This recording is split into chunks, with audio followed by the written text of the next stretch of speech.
মোবাইলের চার্জ নিচ্ছে না, চার্জিং আইসি নষ্ট নাকি পাওয়ার আইসি? আজ মাত্র 10 মিনিটে চার্জিং সেকশনে এ টু জেড এমন ভাবে বুঝিয়ে দেব, এরপর যে কোনো মোবাইল চার্জিং এর সমস্যা সহজে ধরতে পারবেন। নাম্বার 1, চার্জার থেকে ভোল্টেজ কোথায় যায়? চার্জার থেকে 5 ভোল্ট প্রথমে চার্জিং পোর্টে আসে, তারপর চার্জিং ফিল্টার হয়ে চার্জিং আইসিতে প্রবেশ করে। 2, চার্জিং ফিল্টার এর কাজ চার্জিং ফিল্টার ভোল্টেজকে পরিষ্কার করে এবং নয়েজ কমায়। এখানে সমস্যা হলে ফোন চার্জ নাও নিতে পারে।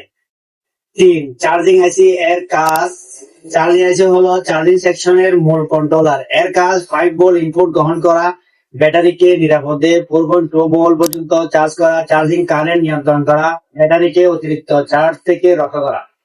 ব্যাটারি লাইন ব্যাটারি ভোল্টেজ সাধারণত 3.7 ভোল্ট থেকে 4.2 ভোল্ট থাকে। 5, ও বিপিএম ব্যাটারি ম্যানেজমেন্ট আইসি এই অংশ ব্যাটারি মনিটর করে এবং বিভিন্ন পাওয়ার রিল তৈরি করতে সাহায্য করে। 6, পাওয়ার আইসি ব্যাটারির ভোল্টেজকে বিভিন্ন ভোল্টেজে রূপান্তর করে, যেমন 1.8 ভোল্ট, 1.2 ভোল্ট, 3.0 ভোল্ট। বাক কনভার্টার উচ্চ কারেন্ট দিয়ে সিপিইউ কে পাওয়ার সাপ্লাই দেয়। এলডিও খুব পরিষ্কার ও স্থির ভোল্টেজ তৈরি করে। এটি ক্যামেরা, সেন্সর, আরএফ, অডিও আইসি ইত্যাদিতে ব্যবহৃত হয়। 9, সিপিইউ সব শেষে সিপিইউ পুরো চার্জিং সিস্টেমকে মনিটর করে এবং ব্যাটারির পার্সেন্টেজ দেখায়। ট্রাবল শুটিং যদি চার্জ না আসে তাহলে ক্রমানুসারে চেক করুন।